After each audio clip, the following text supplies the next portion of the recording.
Iksan membakar semua hadiah dari ketiga tunangannya, cincin, jam tangan, dan benda kenangan lainnya, lalu masuk ke mobil pengantin tanpa menoleh.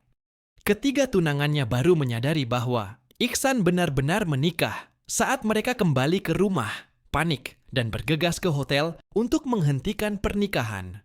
Mereka tidak tahu bahwa ini adalah akibat dari pengkhianatan mereka. 2 minggu sebelumnya, Iksan menunggu di kantor catatan sipil. Tetapi ketiga tunangannya tidak muncul karena Mike, pria lain, sedang demam. Mike bahkan menyombongkan diri bahwa ia bisa membuat mereka mengabaikan Iksan. Hati Iksan hancur.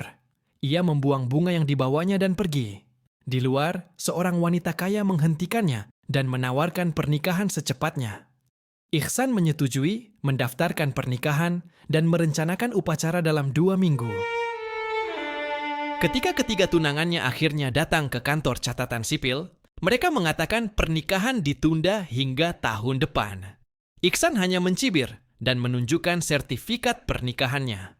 Saudari ketiga, salah satu tunangannya, merobek sertifikat itu, mengira Iksan bercanda.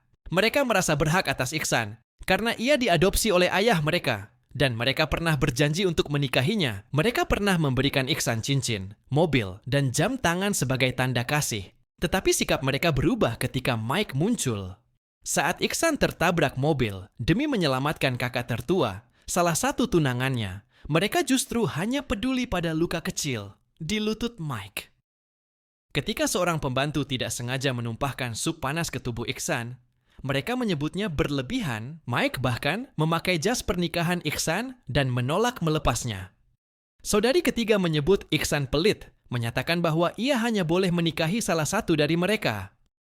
Ketika jas itu robek, mereka tidak peduli. Di sebuah acara lelang, Iksan berusaha membeli liontin giok, kenangan berharga dari orang tuanya. Namun, ketiga tunangannya dan Mike menawar lebih tinggi. Kakak tertua memenangkan lelang. Tetapi Mike dengan sengaja menghancurkan liontin itu ke air mancur. Iksan panik mencari pecahannya, tetapi tunangannya mengatakan liontin itu tidak berharga. Hati Iksan remuk. Ia membakar semua hadiah dari mereka, cincin, jam tangan, dan kenangan lainnya, karena tidak ingin istrinya salah paham.